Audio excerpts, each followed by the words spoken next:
La crise met bien en évidence en réalité la nature des entreprises et ce qu'elles ont vraiment dans les tripes.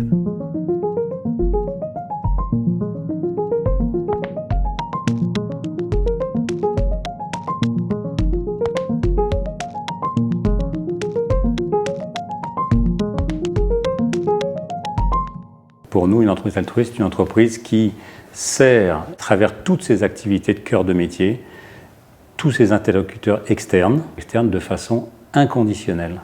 Et ce faisant, ces entreprises altruistes, en agissant de la sorte, sont prospères. Les valeurs, je pense qu'ils ne sont pas véhiculées par les entreprises, ils sont véhiculés par les êtres humains, et notamment par les dirigeants.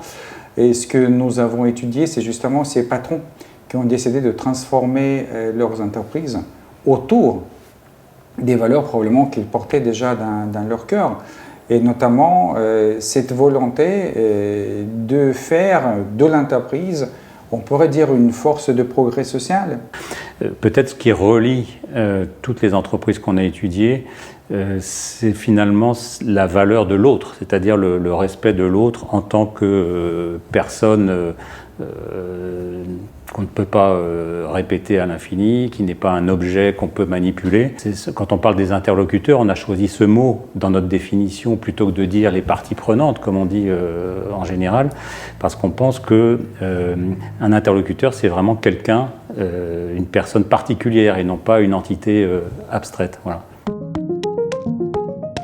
C'est le mot qui peut-être est plus approprié, en tout cas pour moi, c'est d'être concret. On va travailler de manière exceptionnelle avec les fournisseurs avec qui on s'est lié, mais on va faire tout pour eux, pour qu'ils puissent vivre dignement. Et on ne peut pas tout faire, mais nos membres de notre écosystème, ces autres-là qu'on connaît, on va tout faire pour eux. On peut travailler avec un fournisseur chinois qu'on connaît concrètement dans un village chinois, une petite ville chinoise, et faire tout pour que ces personnes-là vivent dignement de travail. La question, c'est comment vous traitez ces êtres humains, peu importe où ils sont. Elles font la recherche de la finalité sociale, leur but unique. Et le reste, le résultat, le financier n'est qu'une conséquence. Et elles mettent toute leur activité, toute leur énergie. Elles ont un mode de fonctionnement particulier, focalisé sur cet objectif unique de poursuivre la finalité sociale. Et on a vu ça apparaître, et c'est comme ça qu'on a mis en évidence cette espèce, mais qui existe depuis longtemps, et chez beaucoup de dirigeants, sans doute. C'est qu'on a vu qu'en se focalisant sur la maximisation de la valeur sociale, ces entreprises prospèrent économiquement. Alors ça paraît paradoxal, mais en réalité c'est que du bon sens. Parce que si vous faites tout pour votre client, le client, ce qu'on appelle, est enchanté. Donc il est enchanté, donc il revient plus souvent chez vous. Et il consomme, il achète davantage, il demande davantage de ce que vous lui proposez. Il parle de vous. Ces entreprises ne sont pas rentables malgré leur dimension sociale, mais elles sont rentables grâce à leur dimension sociale.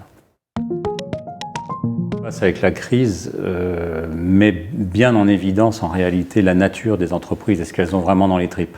Et il me semble, en tout cas on a quelques exemples aussi à l'appui, que les entreprises altruistes sont mieux armées que d'autres pour dépasser cette crise ou pour survivre au milieu de cette crise. Les écosystèmes que ces entreprises ont réussi à créer par la relation authentique qu'on a évoquée, de notre point de vue, sont beaucoup plus résilients que les systèmes de transactions économiques où je te prends, je te jette, et dans une situation de crise, se faire jeter ou jeter l'autre, c'est beaucoup plus facile, quoi. La crise du Covid a manifesté de façon très claire chez certaines entreprises des choses qui étaient en fait déjà présentes depuis longtemps, qui se sont construites de longue date.